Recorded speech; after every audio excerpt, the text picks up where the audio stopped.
Hello, is it audible? Yes, clear now. I'm sorry, it was like a bit disturbing in the starting, but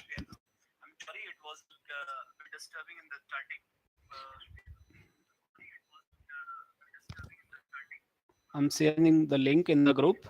So let's others to join the group, right? Clash. Let's start the lecture just after 2 minutes, okay?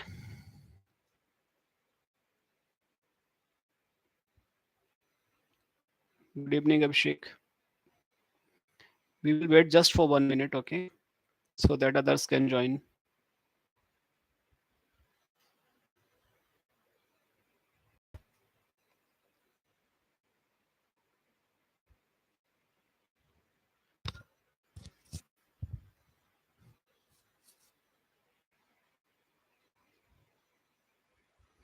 Good evening, Shundaram.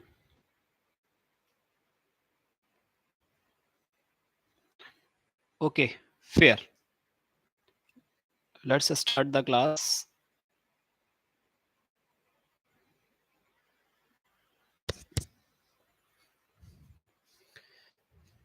So today somehow I managed to continue the lectures. So for next tomorrow I will set up all those things beautifully. Okay. For the time being, please try to cooperate. Okay. Chale. Fair.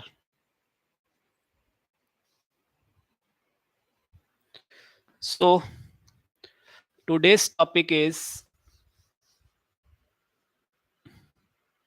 it visible? Fair.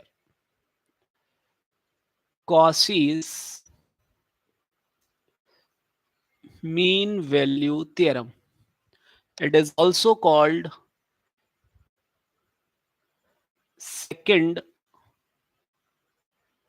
Lagrange's mean value theorem.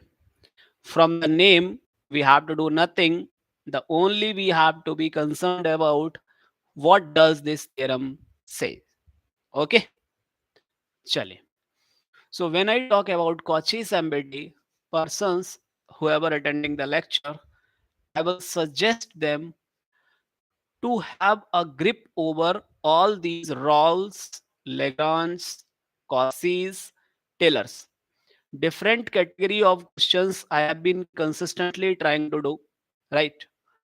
So what you have to do, you cannot skip this topic. Okay, it's very important for your exam.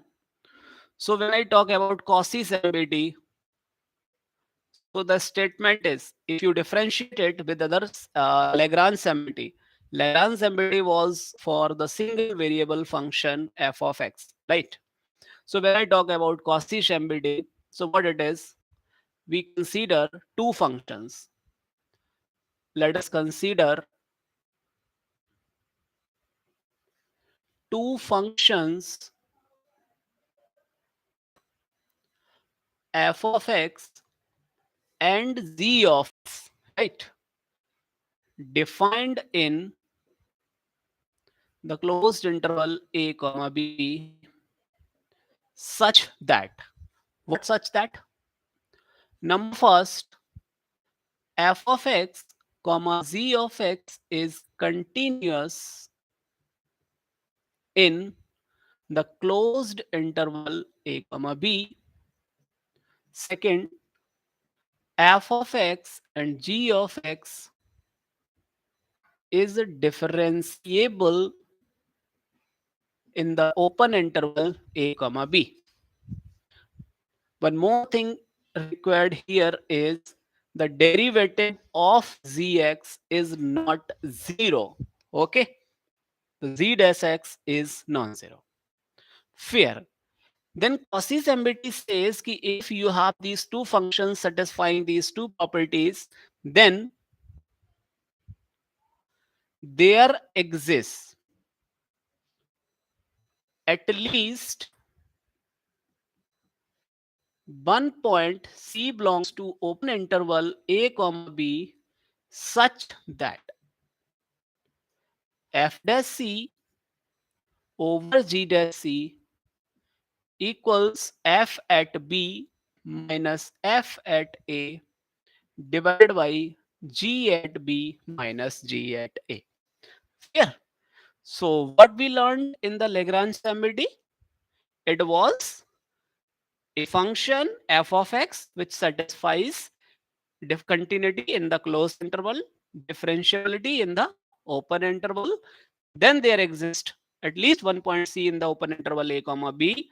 When I say open interval a comma b, that means the point c lying between a and b, right? So in case of Cauchy stability, we have two functions fx and gx. The conditions required are these days.